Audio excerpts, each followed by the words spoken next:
Oke, baik. Jadi saya akan menjelaskan tentang analisis regresi linear sederhana. Di sini dengan jadi analisis linear sederhana ini bertujuan untuk mengetahui ada atau tidaknya pengaruh antara variabel X terhadap variabel Y. Di sini dengan persamaan linearnya sederhana itu adalah Y sama dengan A tambah BX ditambah E.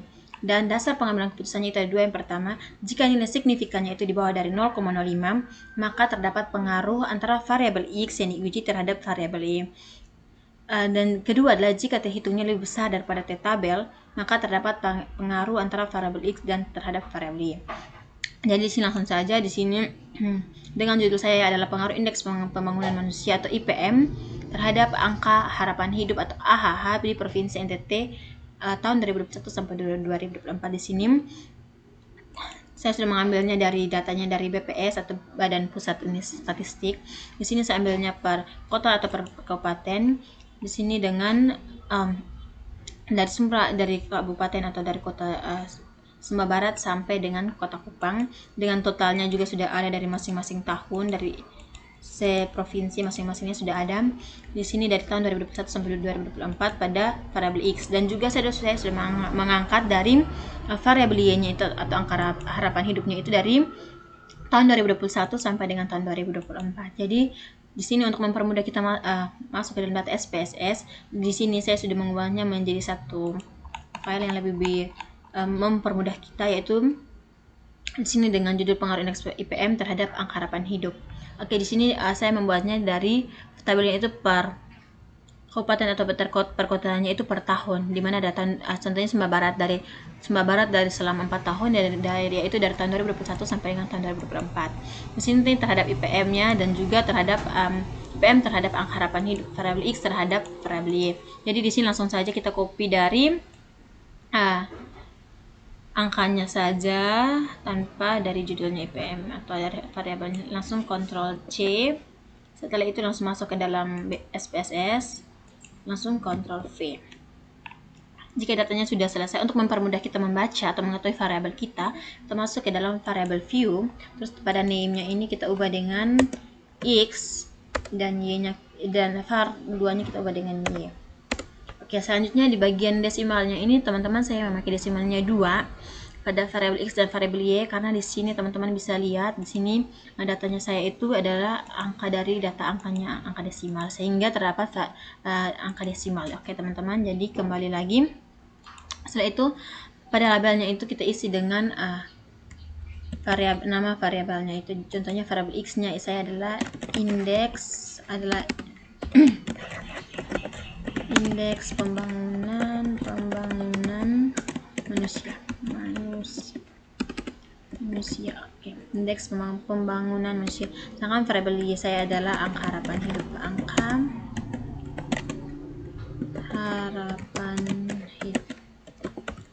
Oke, seperti ini.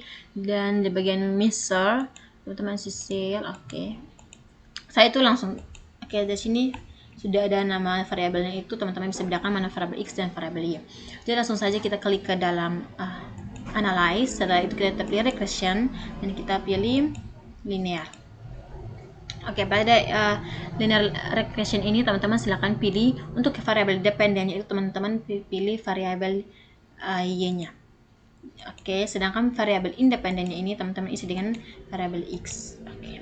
Setelah itu langsung kita klik OK. Dan kita tunggu hasilnya. Oke, di sini hasilnya sudah ada. Di sini hasilnya terdiri dari variabel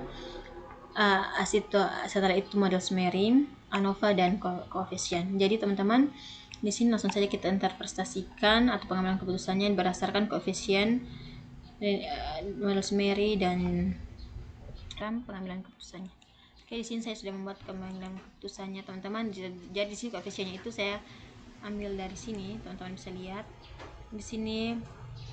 Untuk persamaan linear model persamaan linearnya itu kita ambil dari koefisien. Di sini ada indeks manusia IPM-nya ada 0,39 dan B-nya ada 49,841. Oke. Sini teman-teman bisa lihat sudah saya masukkan ke dalam file saya. Di sini dengan model persamaannya itu teman-teman lihat dari koefisien, dan Untuk rumusnya itu seperti yang sudah saya katakan di awal, bahwa kita akan melihat dari rumusnya itu di mana Y sama dengan A tambah BX tambah E. Di sini di mana nilai konstanta atau A-nya, teman-teman, atau A-nya adalah sebesar 4649,841. Oke, di sini saya sudah memberi tanda teman-teman warna kuning, dan untuk variabel B-nya itu 0,39 atau yang warna hijau ini.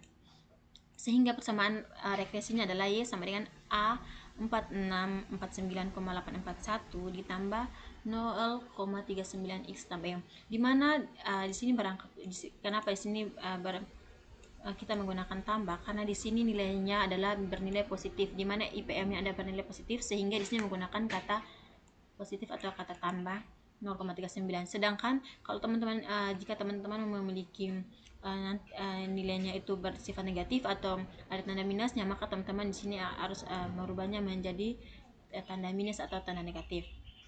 Oke, jadi jadi konstanta atau A ini bernilai 4649,841 ini menunjukkan arti bahwa jika variabel indeks pembangunan manusia atau IPM-nya diasumsikan konstan atau bernilai 0 atau tetap, maka nilai target angka harapan hidupnya itu adalah sebesar 4649,841. Yang kedua adalah koefisien B ini bernilai positif, atau sudah saya katakan nilai positifnya 0,39 ini.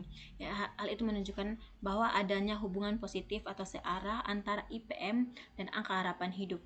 Yang artinya jika ada kenaikan variabel IPM sebesar 1 satuan, maka variabel pada angka harapan hidup ini diprediksi akan mengalami peningkatan sebesar 0,39 satuan.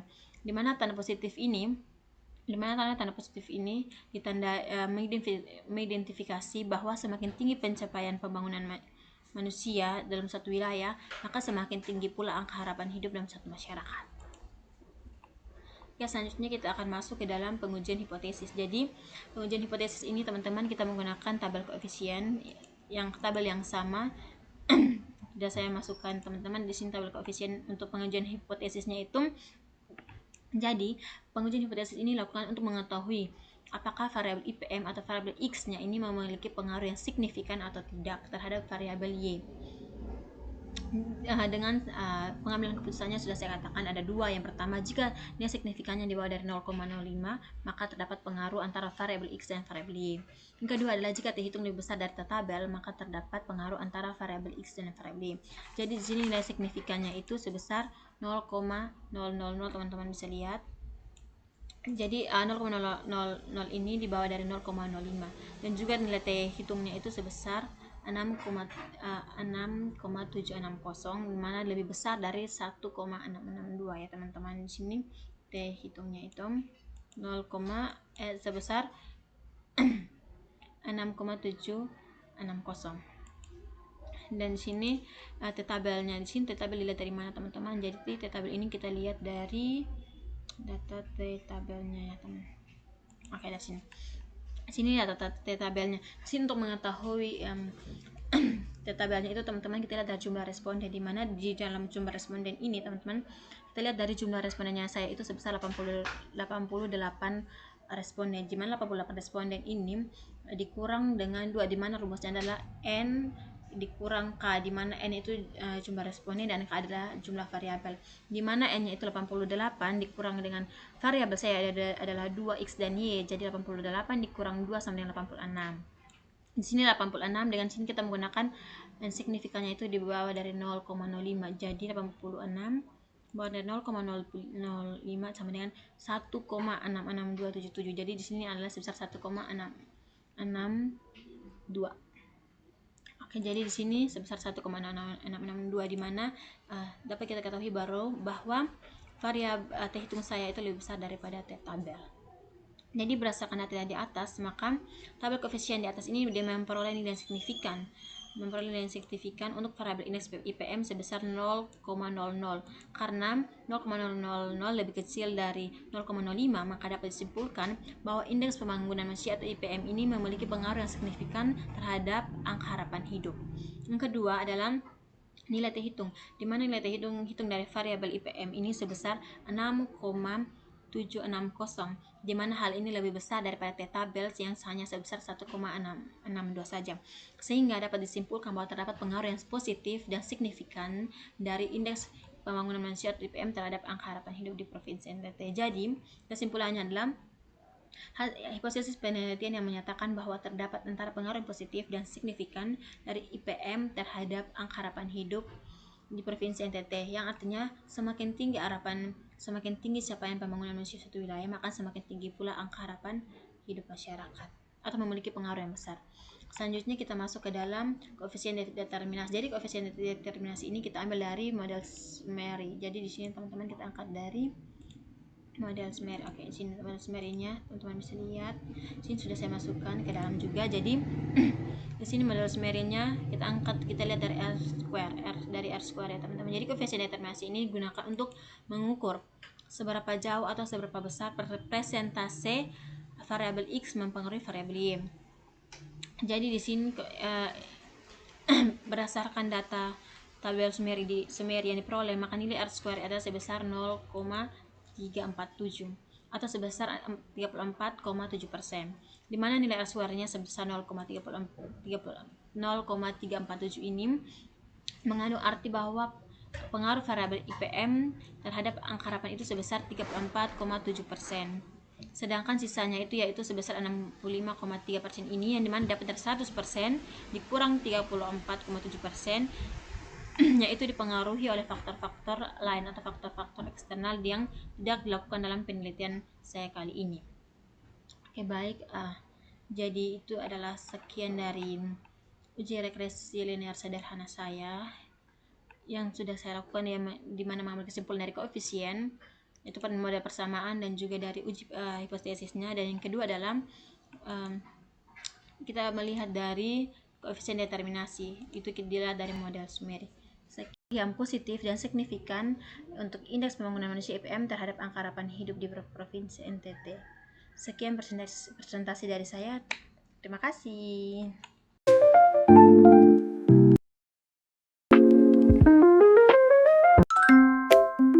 Di kesempatan kali ini saya akan menjelaskan tentang uji regresi asumsi klasik. Jadi di sini saya memiliki 3 variabel, yaitu yang pertama variabel Y-nya adalah indeks pembangunan manusia, yang kedua adalah angka harapan hidup, dan yang ketiga adalah rata-rata lama sekolah.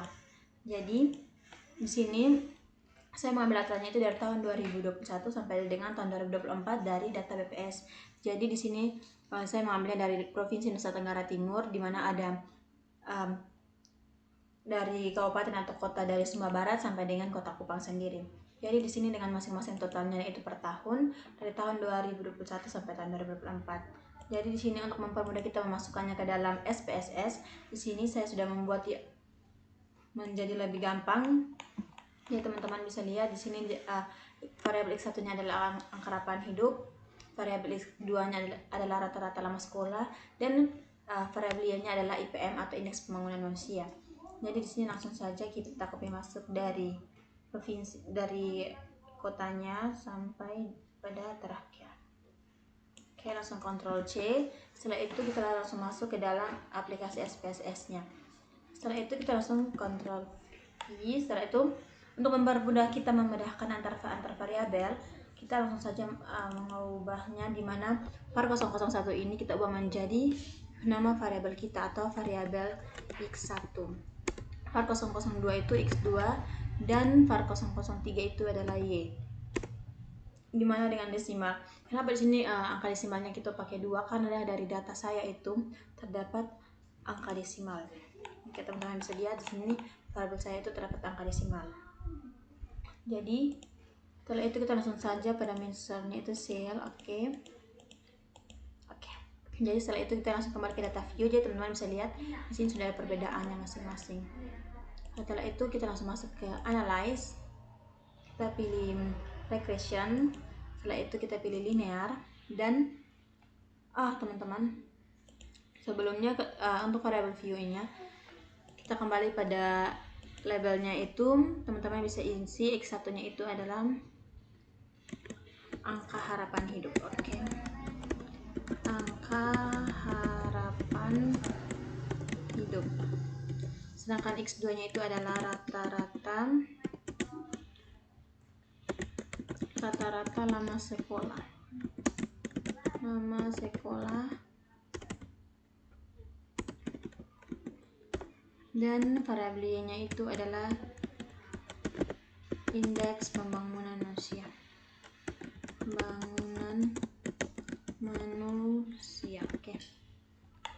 Oke teman-teman, setelah itu kita kembali lagi, langsung saja kita pilih klik analyze. Setelah itu kita pilih regression dan kita pilih linear. Untuk itu teman-teman, pada bagian dependennya atau variabel terikatnya itu kita isi dengan variabel Y, dan untuk variabel independennya itu kita isi dengan variabel X-nya. Oke, langsung saja kita masukkan. Setelah itu kita pilih statistik, kita centang pada collinearity diagnostik ini. Setelah itu kita pilih deskriptif dan kita centang pada Durbin-Watson. Oke, setelah itu kita continue dan kita pilih plot.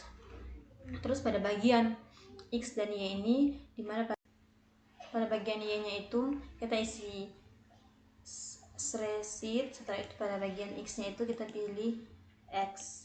Oke, setelah itu kita centang pada bagian histogram dan juga normal probability plot dan kita pilih continue. Setelah itu pada bagian save kita pilih unstandardized. Setelah itu kita pilih continue. Oke, langsung saja kita pilih OK. Oke, ini hasilnya sudah keluar teman-teman. Oke, jadi di sini untuk teman bisa lihat dari histogram, plotnya dan juga star lot. Oke teman-teman, jadi langsung saja sini untuk memudahkan kita pengambilan keputusannya itu saya sudah membuatnya. Jadi di sini ada pembahasan asumsi klasik, di sini ada uji normal. Oke, di sini teman-teman bisa lihat di sini untuk histogramnya. Oke, di sini kita lihat dari sini ya teman-teman. Oke, jadi setelah itu tabel histogram ini kita akan memulai dengan uji normalitas. Jadi uji normalitas ini adalah bertujuan untuk menguji apakah dalam model regresi ini variabel pengganggu atau variabel residual memiliki distribusi normal atau tidak. Dengan model regresi yang baik adalah model yang memiliki residual yang berdistribusi normal. Jadi di sini teman-teman, tabel histogramnya ini berbentuk lonceng ya teman-teman. Jadi jika berdasarkan output geografik histogram pada gambar dari data saya, terlihat bahwa garis kurvanya itu membentuk lonceng atau berbentuk simetris, dan juga bolak-balik dari histogram ini teman-teman mengikuti kelengkungan dari bentuk kurva tersebut. Jadi ketika garis bentuk lonceng ini penyebarannya itu berbentuk lonceng dari awal data, bahkan dapat disimpulkan bahwa data saya itu berdistribusi normal. Oke, jadi teman-teman yang berikutnya kita akan masuk bagian plot. Jadi bagian plot ini teman-teman oke, ini bagian plotnya itu sudah saya bikin juga. Jadi pada bagian plot ini berdasarkan garis normal PP plot ini, jadi ketika titik-titiknya itu menyebar di sekitar garis diagonalnya ini dan juga penyebarannya mengikuti arah garis diagonal tersebut, maka sesuai dengan pengambilan keputusan, jika titik-titik ini mengikuti garis diagonal, maka dapat disimpulkan bahwa data yang saya miliki itu terdistribusi secara normal. Selanjutnya kita akan masuk ke dalam Kolmogorov-Smirnov. Oke, karena Kolmogorov-Smirnov ini belum, jadi kita langsung kembali pada data. Oke, jadi di sini kita akan menguji dari res 1 ini. Langsung saja kita klik pada analyze. Setelah itu kita pilih non-parametric test dan pilih legacy dialog dan kita pilih one sample KS. Setelah itu kita uji pada bagian res 1. Oke, dan kita klik OK. Oke teman-teman, jadi di sini sudah ada one sample Kolmogorov-Smirnov testnya. Oke, sudah ada data-datanya, teman-teman bisa lihat. Oke, di sini sudah saya pindahkan juga. Jadi dari data ini teman-teman, kita melihat dari asim sig 2. Jadi Dan dengan dasar pengumpulannya itu, jika nilai signifikasinya itu lebih besar dari 0,05 maka residual berdistribusi normal. Tapi yang kedua, jika signifikannya itu lebih di bawah dari 0,05 maka data yang kita miliki tidak terdistribusi normal. Ya teman-teman, bisa kita lihat di sini sudah saya tandai dengan warna kuning yang ini teman-teman. Jadi dari data yang sudah saya miliki, di mana nilai signifikannya saya itu sebesar 0,200. Karena nilainya itu 0,200 lebih besar dari 0,05, maka dapat disimpulkan bahwa data yang saya miliki itu terdistribusi secara normal. Oke, baik, selanjutnya kita akan masuk ke dalam dua uji multikolonialitas, di mana uji multikolonialitas ini kita angkat dari tabel, yaitu tabel koefisien. Oke teman-teman, di sini tabel koefisiennya. Oke. Pada bagian tabel koefisien ini kita akan melihat dari bagian toleransi dan juga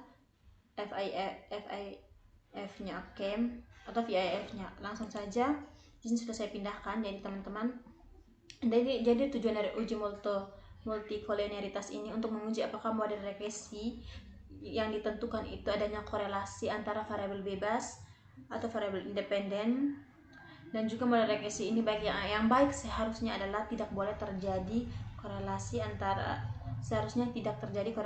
variabel independen. Oke, jadi langsung saja di sini dengan dasar pengambilan keputusannya itu, yang pertama, nilai toleransi itu jika nilai toleransi lebih besar dari 0,10 maka dapat diartikan tidak terjadi multikolonialitas. Yang kedua, jika nilai VIF-nya atau French Inflation Factor-nya itu jika di bawah dari 10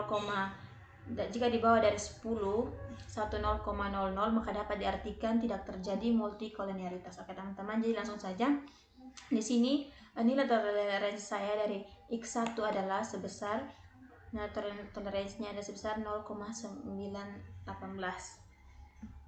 di mana 0,918 ini teman-teman di bawah dari 0,100, dan juga nilai dari X2 nya itu teman-teman, nilai dari X2 nilai dari X2 saya itu teman-teman sebesar rata-rata maskulin 0,918,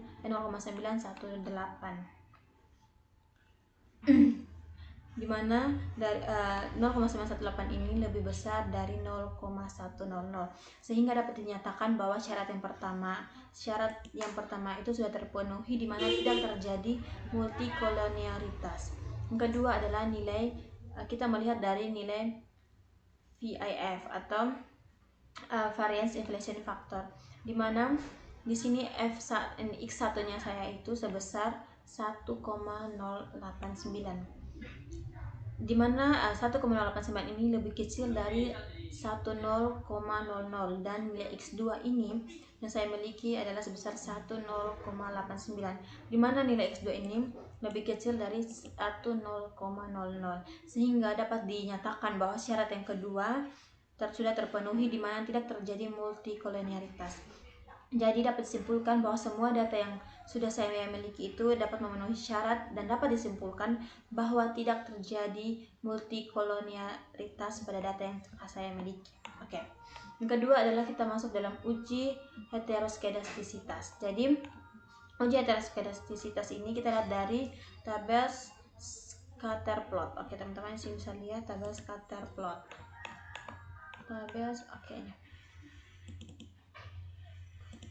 Oke, ini teman-teman model tabel scatter plotnya sudah saya pindahkan di sini. Jadi uji heteroskedastisitas ini bertujuan untuk menguji apakah dalam model regresi ini terjadi ketidaksamaan atau perbedaan varians dari residual satu pengamatan ke pengamatan yang lain.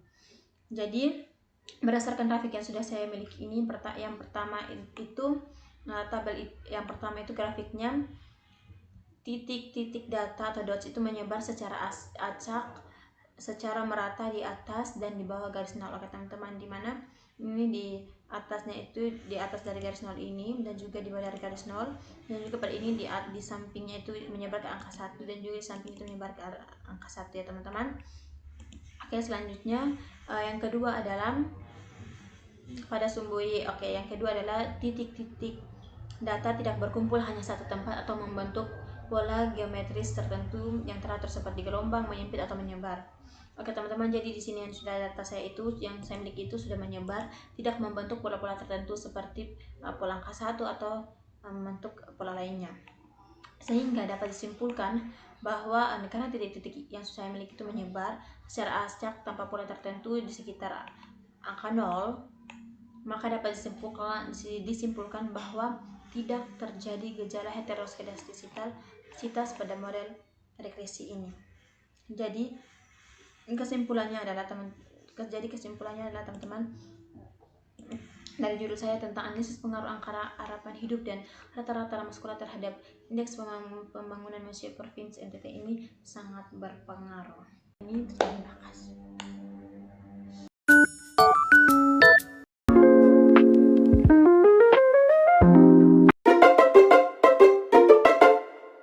Oke, baik, jadi saya akan melakukan uji non parametrik terhadap SPSS. Jadi di sini saya uji non parametrik adalah uji statistik yang tidak mengasumsikan bahwa data yang berdistribusi normal atau varians yang sama. Jadi di sini saya akan melakukan uji non parametrik, yaitu uji Rand-Spearman, atau yang bertujuan untuk menguji apakah ada hubungan antara dua variabel yang ordinal. Jadi di sini saya mempunyai dua variabel, yaitu pertama adalah indeks pembangunan atau IPM, dan juga presentasi penduduk miskin. Oke. Di sini saya sudah menyiapkan datanya yang saya ambil dari BPS. Oke, jadi di sini datanya di tahun 2021 sampai 2024 dari IPM atau indeks pembangunan manusia per kabupaten atau per kota. Jadi di sini yang saya ambilnya itu adalah dari kota Kabupaten Sumbawa Barat sampai dengan Kota Kupang. Di sini dari selama 4 tahun, dan juga dari variabel Y-nya itu saya ambil dari selama 4 tahun, yaitu dari presentasi penduduk miskinnya itu dari tahun 2021 sampai dengan 2024 dengan jumlah yang sama dari Kota Sumbawa Barat sampai dengan Kota Kupang. Oke, jadi untuk mempermudah kita untuk memasukkannya ke dalam SPSS, di sini saya sudah menjadi satu file yang lebih gampang atau lebih mudah, yaitu seperti ini, dimana saya mengelompokkan setiap data-datanya itu menjadi satu, dimana contohnya seperti Sumbawa Barat ini, karena ada 4 tahun yang saya ambil, jadi Sumbawa Barat dari tahun 2021 sampai dengan 2024, seperti itu. Begitu juga hingga sampai kepada Kota Kupang. Jadi sini langsung saja kita copy masuk dari IPM dari Sumbawa Barat sampai dengan Kota Kupang. Oke, kita Ctrl C. Setelah itu kita masukkan ke dalam SPSS. Oke, setelah itu kita Ctrl V. Oke. Setelah Ctrl V, teman-teman, kita langsung saja ke untuk mempermudah kita membacanya. Teman-teman bisa langsung klik pada variable view pada bagian name, teman-teman ubah menjadi variabel X, dan di bawahnya ubah menjadi variabel Y. Oke. Di sini desimal. Kenapa sini desimalnya saya memakai 2? Karena data saya adalah data yang berdesimal. Jadi yang berikutnya pada bagian labelnya kita isi dari kepanjangan dari variabel X dan Y kita, dimana X-nya itu adalah indeks pembangunan manusia, dan variabel Y-nya adalah presentasi penduduk miskin. Oke. Di sini jangan lupa teman-teman, bagiannya adalah ordinal seperti yang sudah saya katakan tadi. Langsung saja kita masuk ke, setelah semuanya sudah ini diubah, teman-teman bisa menjadi lebih gampang atau lebih mudah untuk memahaminya. Ada variabel X dan juga ada variabel Y. Jadi langsung saja kita masuk ke dalam analyze. Setelah itu kita pilih correlate,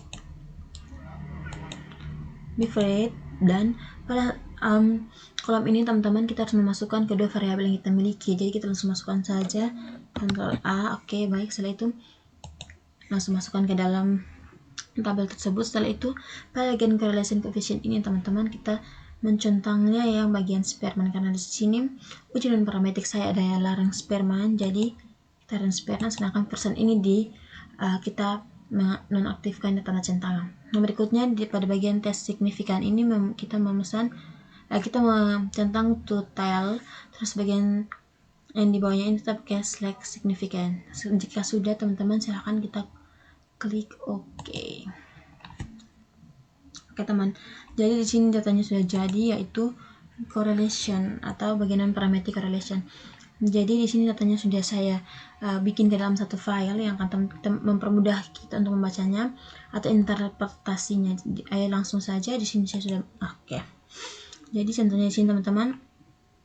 Jadi di sini bagian korelasinya itu kita pindahkan ke dalam satu file. Di mana teman-teman saya menjelaskan bahwa correlation ini adalah keterangan atau non-parametric eksperimen yang terdapat 2 poin.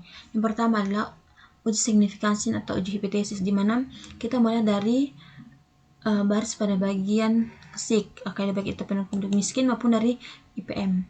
Teman-teman bisa lihat di sini kriterianya adalah jika nilai signifikansinya lebih di bawah dari 0,05 ya teman-teman. Di bawah dari 0,05. Jadi di sini signifikansinya dari indeks dan indeks pembangunan manusia dan penduduk miskin itu di bawah dari 0,05 teman-teman. Teman-teman bisa lihat. Oke, dan artinya H1 atau terdapat pengaruh di mana terdapat hubungan atau korelasi yang nyata dan signifikan antara peringkat IPM dan peringkat kemiskinan di daerah Provinsi Nusa Tenggara Timur ini. Yang kedua adalah arah dan kekuatan hubungan. Oke teman-teman. Jadi di sini kita menggunakan tabel yang sama, yaitu tabel correlation ini. Dimana dengan pertama kita melihat correlation coefficient.